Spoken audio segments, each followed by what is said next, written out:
In the year 636, the Near East did not face a simple battle. An empire that had ruled for centuries stood with the full weight of its remaining power. Emperor Heraclius had gathered what was left of Byzantium's strength. Coalitions. Veterans. Armies drawn from across 3 continents. It was meant to be decisive. A final demonstration of imperial authority. Across the field stood a force born in the desert, smaller in number, yet faster, more cohesive, and strategically unified. They were not fighting for prestige. They were fighting to redefine the balance of power. On a plateau overlooking the Yarmouk River, 6 days would determine more than territory. They would determine whether Byzantium would remain the dominant force of the Eastern Mediterranean. After the defeat at Battle of al-Qadisiyyah, the defensive line of the Sasanian Empire was broken. There was no longer a strong barrier protecting the heart of Persia. The path toward Ctesiphon now lay open. Persian forces attempted to regroup, but the speed of the advancing armies made coordination difficult. What had once been a structured defense was now a series of desperate reactions. For the first time in centuries, the imperial capital was truly vulnerable. Ctesiphon was not just a city. It was the political and symbolic center of the empire. Its massive halls, including the Great Arch of Tak-Kasra, represented the power of Persian rule. But when the advancing forces approached, the city could not hold.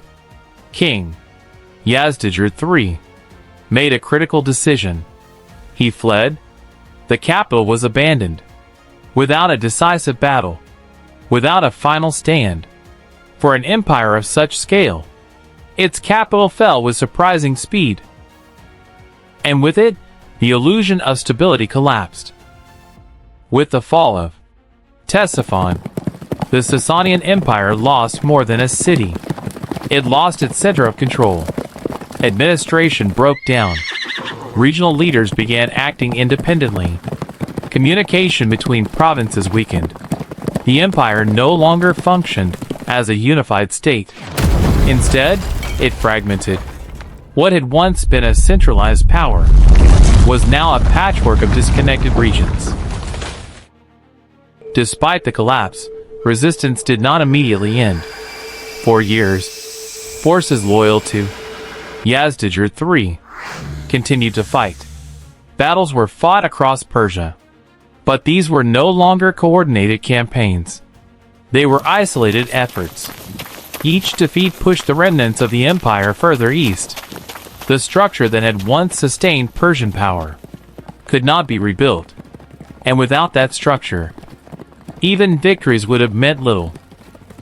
Eventually, the resistance faded. The last king of the Sasanian Empire became a ruler without a realm. In 651, Yazdegerd III was killed. With his death, the Sasanian Empire came to an end.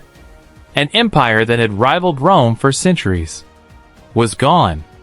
Not in a single moment, not in a single battle, but through a chain of events that began with one decisive defeat. The fall of the Sasanian Empire reshaped the political landscape of the Near East. A new power now controlled the former lands of Persia. Trade routes shifted. Cities changed hands. And the balance of power that had defined a region for centuries was permanently altered. What had once been a world dominated by 2 great empires was now something entirely different. But the story does not end here. The fall of Persia did not bring stability. It created a new reality. A world where power was still contested, and where new challenges were already beginning to emerge. In the next episode, we explore how this new power expanded beyond Persia and into new territories.